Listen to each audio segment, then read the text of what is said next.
People say that trust is the key to a successful marriage. My wife and I do not have trust. Oh, and don't get me wrong, we do love each other, and we're going to ride this whole marriage thing out as long as we can, but there's no trust. Welcome to Sketch My Story.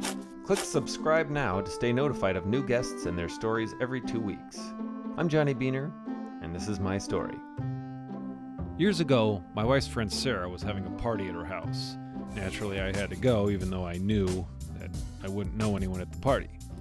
Now, the bathroom at Sarah's house doesn't have a lock on it because Sarah is a Neanderthal. So we're at this party, and my wife comes up to me and says, "Hey, I have to go to the bathroom. Can you guard the bathroom door?" I said, "Oh, yeah, that's perfect, because I have to go too, so then you can guard the door for me." Now, if you think you know where the story is going, you're probably right, but I'm going to continue telling it anyway. So she goes, "Great." Then she goes in the bathroom, and I guard the door because I made a solemn vow that I would, and I would never want to do anything to harm or break the bond of trust that has taken years to form. So she comes out, and I say, "Okay, now I gotta go, so you watch the door." She goes, "I am on it." Then I go in the bathroom, I sit down on the toilet, and I begin to find my zen. Suddenly, the door opens, and a strange man I didn't know walked in and looked at me. Have you ever said, "Someone's in here," while making direct eye contact with the person you're talking to? It's uncomfortable.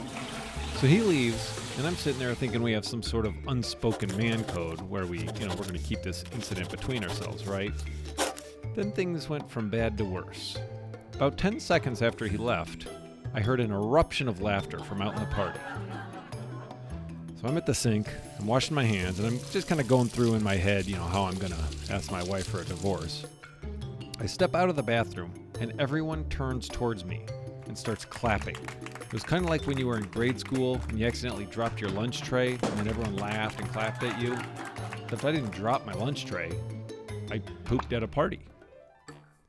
So I act like I'm in on it, and I muster out a forced chuckle as I beeline towards my wife, beet red from both anger and embarrassment. I walk up to her, and have you ever had someone apologize to you while simultaneously laughing harder than you've ever seen them laugh the entire time you've known them? She's like, "Oh my God, I am so sorry. Gina came over and I got so distracted and I totally forgot I interrupt. I don't care what happened. I don't care if Jesus Christ came down from heaven and said, 'Come, follow me to the promised land.' You tell him, 'Hey, sorry, we're going to have to catch up. My husband's in the bathroom and I'm guarding the door.'" I don't think I have ever been more upset in my life. I am proud to say that I have since forgiven my wife. I have not yet forgotten about it, obviously. If I had, I would probably be able to trust my wife, but I haven't, and so I don't. But the important thing is that I have forgiven her. It's going all right. The counseling isn't too expensive. Thanks for checking out the video. You can find me, more videos, and my comedy schedule at johnnybeaner.com, or watch another one of Mary's animations now.